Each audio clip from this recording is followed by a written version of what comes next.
Welcome to Card Corner. These are the cards, that's the corner.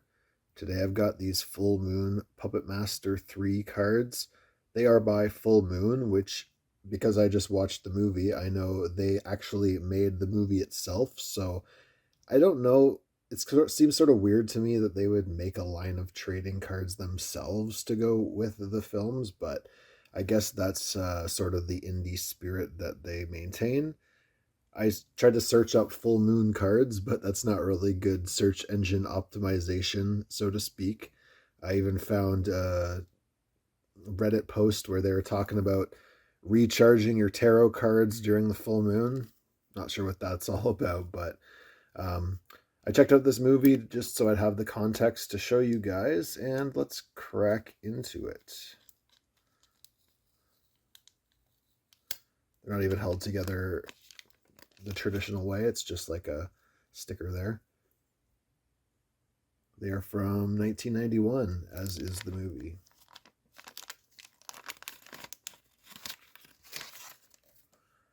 All right, so the first one is the poster there. This has the four of the, I guess there was 6 puppets total in the movie. For decades, Andre Toulon only used his puppets to entertain children, but over that time his German home changed from an entertainer's paradise into the Nazis' twisted domain. These evil rulers viewed his shows as subversive, and Toulon's mysteriously animated dolls as the key to creating an army of undead soldiers. The Gestapo break into the puppet master's theater for his life-giving formula and kills his wife when she resists their thievery. Toulon manages to escape the Nazis and darkens his puppet spirits while hiding in the ruins of Berlin, studying his foes and plotting their destruction. Soon, the playthings begin to cut a bloody swath through the Third Reich, fulfilling their master's lust for revenge. That is indeed most of the plot. I did like the movie. It was perhaps a little bit cheesy. I enjoyed the puppets, but I think that they could have taken it a bit further. There wasn't really very many like moving parts. This guy here is probably my favorite. His hands were human hands. I also liked this sort of spider cowboy guy too. Pretty creative. Oh, and he is the first card we get. It is 6-shooter. Nice. I kind of like that they're doing. Seems like they're going the character card route as opposed to the moment cards. Here's Sharpshooter. He is 2 foot 4 inches and he weighs 7 pounds. His weapons are 6 miniature Colt 45s. Habits. Puts down his bandana before blasting away. Andre Toulon was a fan of Hollywood westerns. They're 6-shooting gunslingers embodying his rebellious spirit against the Nazis. The puppet master designed his tribute with 6 arms and a red bandana to hide the doll's viciously smiling face. Each one of 6-shooter's black gloves carries a functioning pistol. His trigger fingers go from blowing apart wooden Hitlers to annihilating real stormtroopers. 6-shooters multiple arms also let him scale up buildings, the better to gun down Toulon's fascist foes.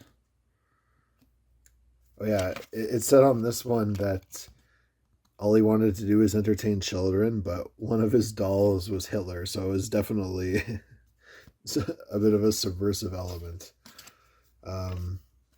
Next up, we've got Blade.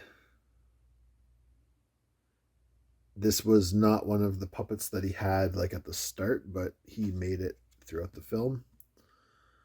He is 1 foot 9 inch. He weighs 4 pounds, and his weapons are a razor sharp knife and hook. He used to be Dr. Hess, who is one of the doctors trying to basically like reanimate dead Nazi soldiers. Revenge fuels the puppet master's deadliest creation, a skull-faced slasher modeled after the Gestapo chief who shot Toulon's wife. This evil likeness is instilled with the life essence of Dr. Hess, a German scientist murdered by the Nazis before he could learn Toulon's secrets. Now wearing a black trench coat and a fedora, Blade uses his glistening knife and a piercing hook to rend flesh and extract brain tissue. Blade's bloodthirstiness is only matched by his cunning as he leads the troop on their deadliest mission. Obviously, they wreak havoc, killing lots of Nazi soldiers. Here we have Jester and Pinhead. I guess Pinhead is the guy that I liked. There was definitely just a guy like poking his hands through there, which is pretty cool. I like the design. Now he's got like the small head. Jester and Pinhead. They are 1'8" and 1'7", and they weigh 1.5 and 2 pounds. Hip knife and hammering fists are the weapons, and their former identities are Herd Kaiserman and Hermann Strauss, who was like friends with the guy who created the puppets. Jester's emotions are reflected with a twirl of his multi-paneled face, either revealing a deadly smile or a mournful frown. Once a joke-loving bookkeeper, Jester now slashes at his victim's feet and sits in a tiny throne, feeding off the Puppetmaster's tormented emotions. Toulon creates another spirit of vengeance from Hermann Strauss, a truck driver shot for smuggling food to the Warsaw Ghetto. Now the Nazi victim occupies the indestructible and almost brainless form of Pinhead. Even if his shrunken features are knocked off, the puppet is sure to rise and unleash devastating punches, crushing necks with a vice-like grip. This brutish loyalty makes Pinhead one of Toulon's most valuable weapons against the Third Reich. I liked those guys, and looks like we got one more. It is Leech Woman and Tunneler. So we get the full set of 6 puppets, one for each card. So I guess it's probably the same in every pack that's labeled like this. Yeah. 11, 12, 13, 14, and 15 of this. I'm thinking that's of this full moon full set, which will be like spanning a bunch of different movies. I've seen this pack a bunch of times with other titles. Maybe I got one for you in the future. Never know. So, Leech Woman and Tunneler. Should have used that picture for the front, I think. His head was like drilled into guys. 1'7" and 1'11". They weigh 2 pounds and 2 pounds. The weapons are blood-drinking leeches and a diamond hard drill. Their former identities are Elsa Toulon and Joseph Sabenstein. Though Toulon painstakingly built each puppet to near-human perfection, his greatest achievement is for Leech Woman. Given to his wife as an anniversary present, this silken figurine is now the resting place for her soul. As lethal as she is erotic, Leech uses her seductive form to hypnotize men, then spits out poisonous creatures once her victims are in compromising positions. All Tunneler needs to do is crouch down and then run his prey with a drill capable of boring through metal and flesh, an ideal instrument for his former slave of the Nazi mines.